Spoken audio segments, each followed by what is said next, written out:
Alright, so we're going to be changing these.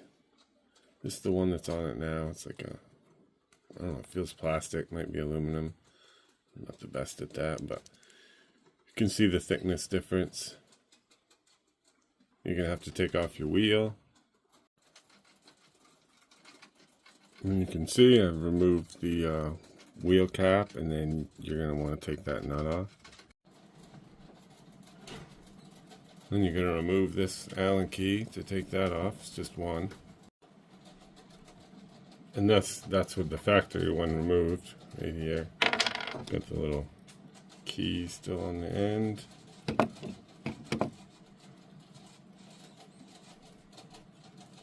Take this baby, stick it right on there.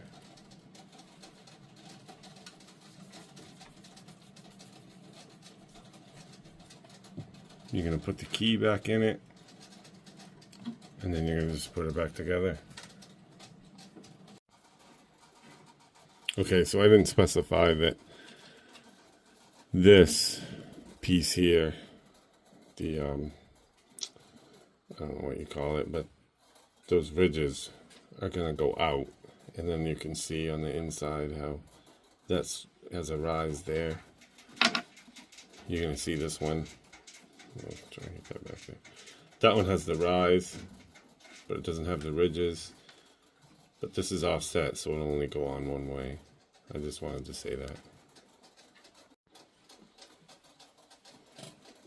It can go in a little bit dry, but she'll go. Feel it stop. And you can really only put this on one way. And this is the 2mm widening one. And they have these that are brass that are just brass for the weight, and they're not wider. They're the stock width. I have the wider ones. They're definitely much wider than that.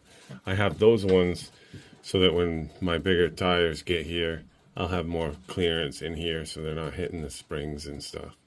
And if you just want a wider stance, 2mm doesn't sound like much, but it is quite a bit. I'm going to go ahead and put it back together.